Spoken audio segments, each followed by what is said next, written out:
Kecil duduk suruh salaman cium tangan. Ini apa? Nabi ndak begini. Ini kayak Bahar minta doa. Kok kayak seperti Bahar nih Nabi? Bukan. Saya malah curiga ini. Bener Habib bukan? Mari gunakan akal pikiran, gunakan akal sehat untuk melihat sesuatu.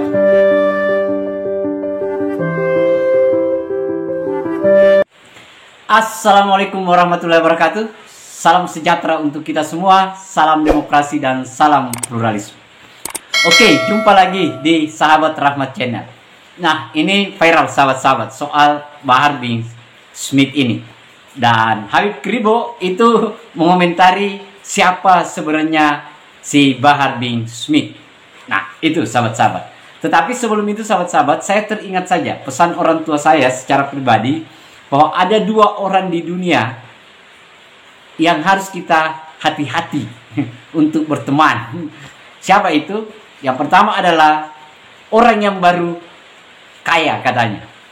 Kenapa kita harus hati-hati? Karena orang yang baru kaya itu adalah orang yang akan bisa memperbudak asalkan dapat pengikut, sahabat-sahabat. Mau salah mau benar, yang penting dia dapat pengikut dan memperbudak orang. Karena dengan kekayaannya. Jadi kita memang harus hati-hati melihat itu. Kemudian yang kedua adalah orang yang baru digelar keturunan atau ningrat lah begitu. Kenapa? Dia harus diwaspadai yang tidak berdarah ningrat. Padahal dia ngaku-ngaku karena orang ini bisa jadi bisa memanfaatkan apa saja yang dia bisa lakukan dalam rangka untuk pengakuan terhadap dirinya. Nah, apa yang disampaikan oleh Habib Kribo, saya kira ini sejalan dengan pesan orang tua. Sehingga ini penting untuk kita simak, sahabat-sahabat. Nah, tetapi karena ini panjang, sahabat-sahabat, jangan di skip videonya. Silakan dianalisis dan silakan sahabat-sahabat mengambil kesimpulannya. Nah, untuk itu mari kita lihat videonya, sahabat-sahabat. Kecil duduk suruh salaman cium tangan. Ini apa? Nabi ndak begini. Ini kayak Bahar minta doa. Kok kayak seperti Bahar nih Nabi? Bukan. Saya malah curiga ini. Bener Habib bukan?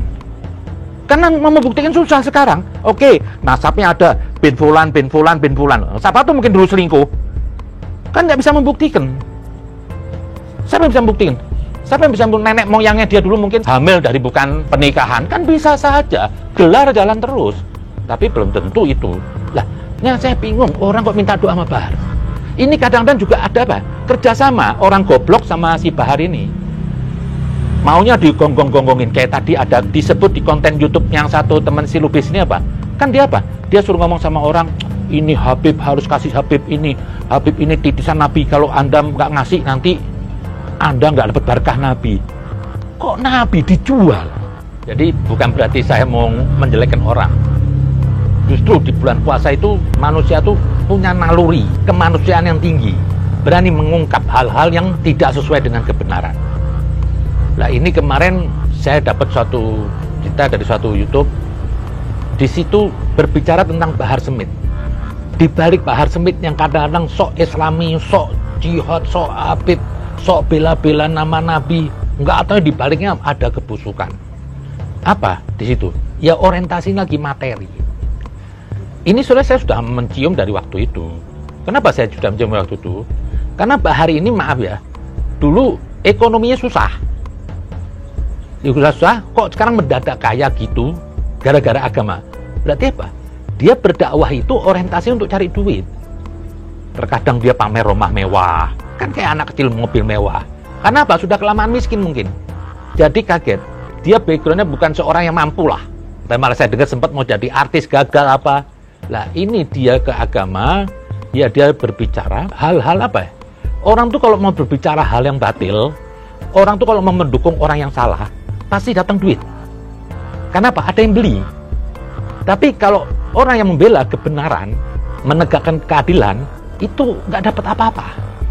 Mau kalau saya aja mungkin kalau mau beroposisi untuk melawan, saya ikut kelompok-kelompoknya Bahar ini semua, besok saya mungkin kaya. Karena apa? Banyak yang mau beli saya.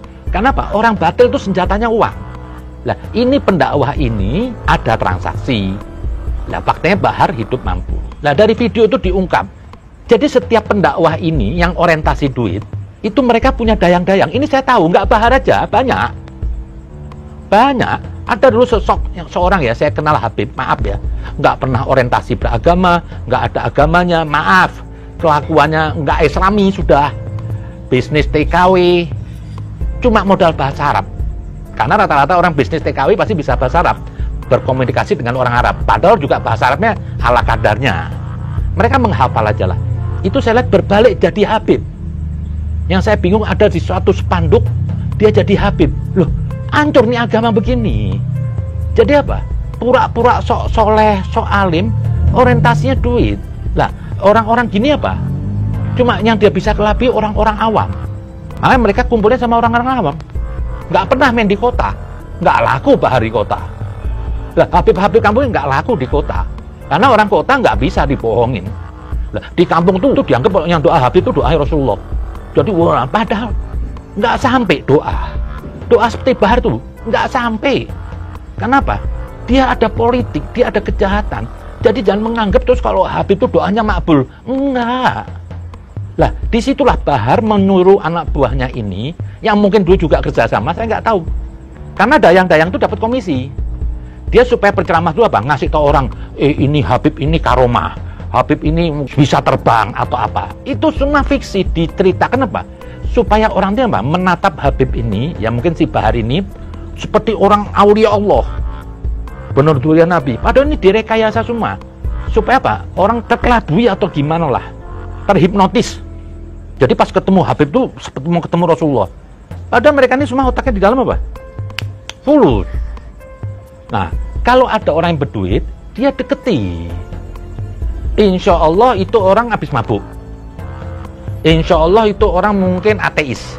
Kalau ada duitnya, dapat tempat yang terhormat. Ini semua orientasi duit. Nah, rata-rata Habib-Habib yang orientasi duitnya apa? Hidupnya glamor. Dulu miskin, kaya. Ada lagi yang bikin zikir-zikir, dulu nggak punya, setelah jadi Habib naik Mercy. Lah, inilah pedagang agama. Saya nggak kaget dengan Bahar ini diungkap oleh Lubis. Emang begitulah. Jadi minta doa aja duit, semuanya duit. Kalau orang nggak ada duit, nggak ditengok. Inilah yang saya sudah tebak dari pertama. Dan sejenis Bahar ini banyak. Beda dengan Habib dulu. Sekali lagi saya perhatikan ya. Habib dulu itu tidak pernah mencari nafkah. Hidupnya nggak glamor. Ada Habib Saleh Tanggul, hidupnya di kampung, nggak glamor. Mereka dulu kalau dapat duit dari orang, bukan dimakan buat dirinya. Karena apa? Setiap ada orang yang kaya, mampu, bertemu Habib ini, dia meletakkan duitnya, dia tahu Habib ini apa? Akan menyalurkan kepada orang-orang yang membutuhkan. Beda kalau Habib sekarang begitu dikasih, oh ini punya gue nih. Besok beli mobil sampai ada 3, 4, kayak Bahar. Itu jahiliyah itu pedagang agama. Sementara Nabi itu tidak pernah jual ayat untuk cari nafkah. Ini Habib-Habib gadungan sekarang ini. Habib dulu nggak ada hidup glamor. Malah ngeluarin duit. Hidupnya sederhana. Belum lagi saya pernah lihat kemarin ada video, sudah berakhir. Soalnya saya ini muak lihat Bahar. Jujur. Gara-gara Bahar ini apa? Saya malu jadi Habib. Karena apa? Super ketololan, kampungan. Ini orang Udik. Orang Udik miskin masuk Jakarta. Foto di tempat bedkip. Terus kemarin anak kecil duduk, suruh salaman cium tangan. Ini apa? Nabi enggak begini. Lah, itulah dimanipulasi. Ada berapa hadis mengatakan sesungguhnya Allah melarang surga terhadap orang yang menganiaya ahlil baitku. Lah, ahlil bait ini diklaim apa? Untuk Bahar. Bukan. Ada lagi hadis, sesungguhnya saya memerangi orang-orang yang memerangi ahlil bait saya. Enggak boleh mencaci maki, enggak apa. Itu ada hadisnya. Itu ahlil bait, orang yang disucikan, bukan Habib. Ahlul bait di sini apa? Mereka yang telah disucikan pada Allah. Dalam surat di dalam Al-Qur'an tuh wa yutadhiru tadhiro, yang sudah disucikan pada Allah. Siapa tuh? Itu 5 orang. Kenapa orang disuruh mencintai? Di situ ada ajaran suci Nabi. Jadi bukan sebatas cinta-cintaan aja. Kenapa orang selalu minta cinta kepada Nabi? Bukan cinta-cintaan aja. Konsekuensi dari cinta apa? Kita ngikutin ajaran Nabi.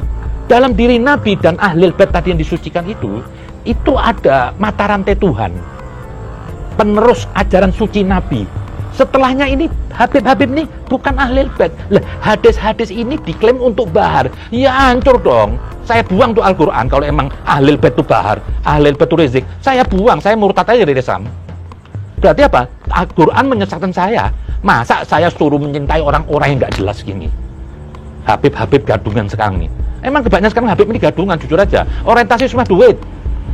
Sekolah gagal, dagang gagal, semuanya gagal. Mulailah pakai sorban, ceramah-ceramah. Duit. Sebelum jadi Habib miskin harta, setelah jadi Habib kok kaya? Ini Firaun. Ini yang dibilang apa? Pedagang agama. Itu tadi videonya, sahabat-sahabat. Kita sudah lihat ya. Dan saya kira apa yang di awal saya sampaikan tadi dan komentar yang disampaikan oleh Habib Kribo sekaitan dengan maraknya Habaib yang menjual agama hanya karena fulus, hanya karena uang. Nah, ini yang bahaya. Dan saya kira pesan orang tua kita, nenek moyang kita, kalau saya belum bicara nenek, karena masih orang tua yang menitip pesan itu. Nah, sehingga kita harus mewaspadai itu, sahabat-sahabat. Jangan cepat tergodalah dengan janji-janji surga lah, janji-janji doa, janji-janji apa. Mereka hanya berkedok agama tetapi mencari uang, sahabat-sahabat, demi kekayaan dia. Nah, itu sahabat-sahabat, silakan sahabat-sahabat komentari, silakan sahabat-sahabat merenungi seperti apa, apakah yang disampaikan oleh Habib Kribo itu sudah sesuai dengan fakta hari ini yang ada di Indonesia.